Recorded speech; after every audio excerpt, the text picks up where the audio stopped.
You know, my observation is that most black people are consumers.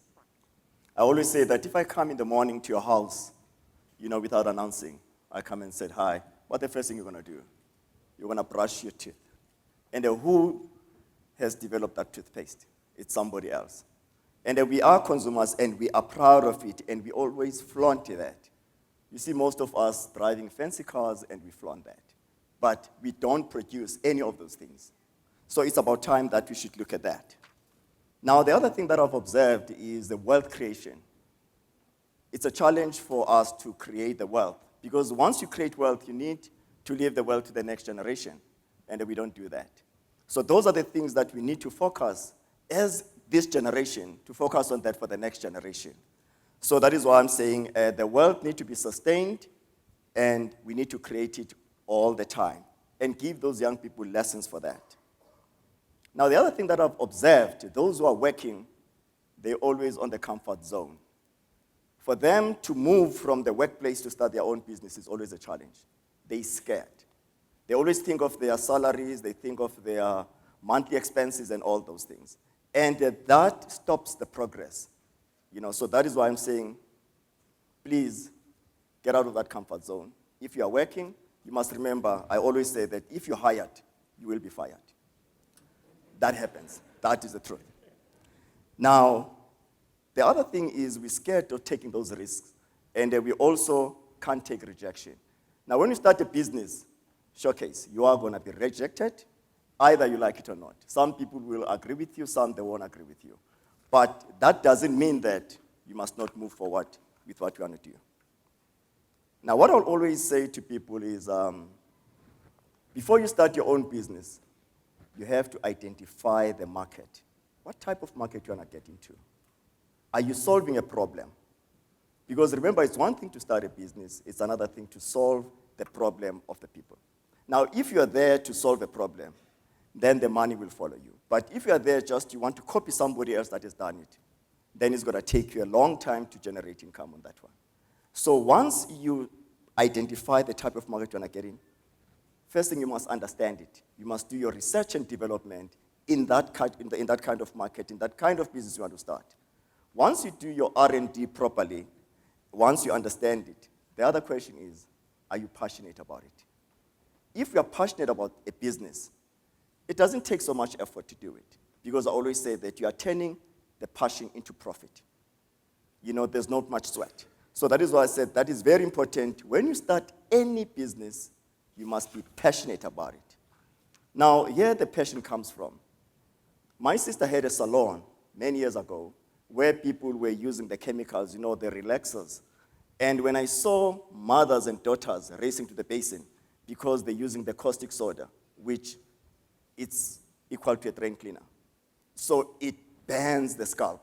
So when I saw that, I said, my sisters cannot suffer for beauty. That's when I decided to come up with a hairstyle that was a taboo. It was associated with ganja smoking, with all the negative side, which is popular known as dreadlocks. 20 years ago, you wouldn't spot anybody with that hairstyle. But the first thing I had to do, I had to make a research about that hairstyle. Who started locks? Then the history told me that in West Africa, there's a tribe called the Baifa. They had locks. They would grow up to the ground.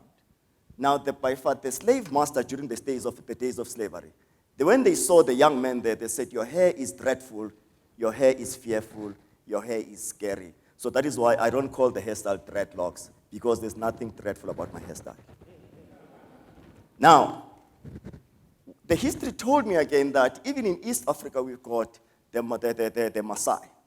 Coming down to South Africa, King Dingaan had his warriors, Uhlomendlini. They had locks. So when I look at that hairstyle, it was a hairstyle that is as old as Africa. Now, I had to introduce the hairstyle that people didn't like it, associated with the negative. Now, I had to use the celebrity endorsement, the people that are loved within the market. I had to convince them to have the hairstyle. So when somebody loves, then I can say, I want to look like so-and-so. But the other challenge I had was the salon owners. Those salons didn't want to get into the vibe and do this hairstyle. Now, I had to teach them. I remember one day I gave a training. Now, I'm talking about the rejection now. I gave a training of 10 women were sitting in Durban. While I was busy training them, in the middle, 9 of them walked out while I was talking. Now, the one was left, thinking that she enjoys what I'm saying. And then I asked her, she said, Puti, I don't want to leave you alone. Then that was rejection to me. But that didn't stop me. I said, I am not going to stop. I remember again the other rejection that I experienced. When we went to Ghana as a delegation, South African delegation. Once you get there, you find that the buyers on the other side, we're sitting this side.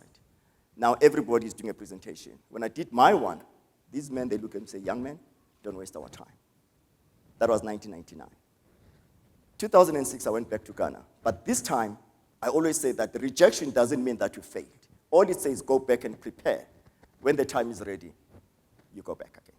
Now, when I went back 2006, I asked the lady that, please, let's have a media coverage, electronic, print, and everything.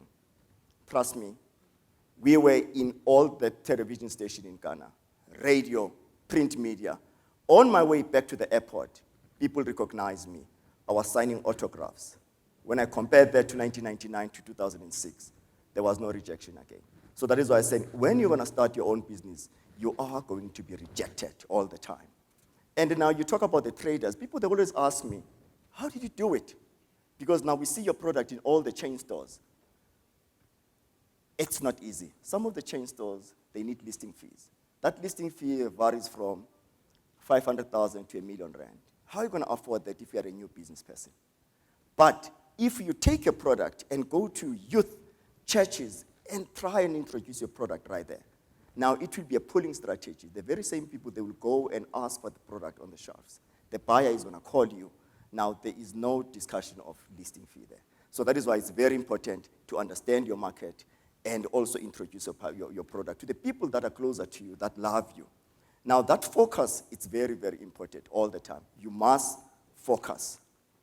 Now, I know there's a lot of young people out there, they want to start manufacturing, of which that is my space. I love manufacturing. That's a space that I grew to love over the years, from the days of electrical engineering. And then I got into the hair industry.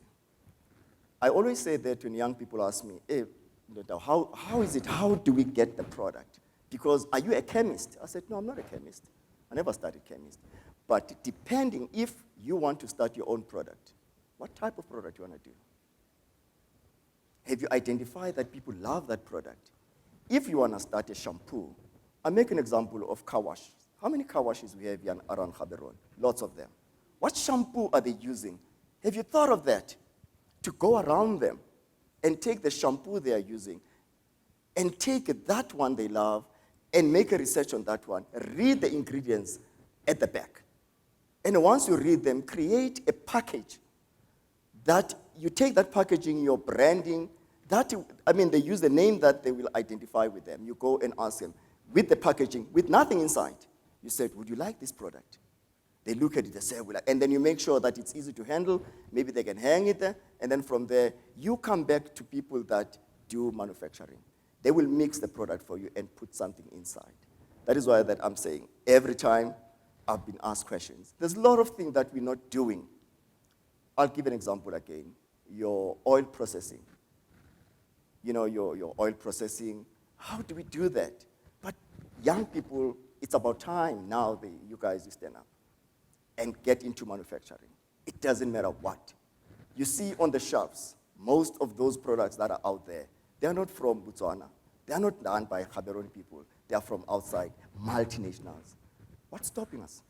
Why can't we wake up as Botswanas, as black people, start doing our own product and make sure that we are not being left behind? That is why I said those challenges of rejection will always be there all the time.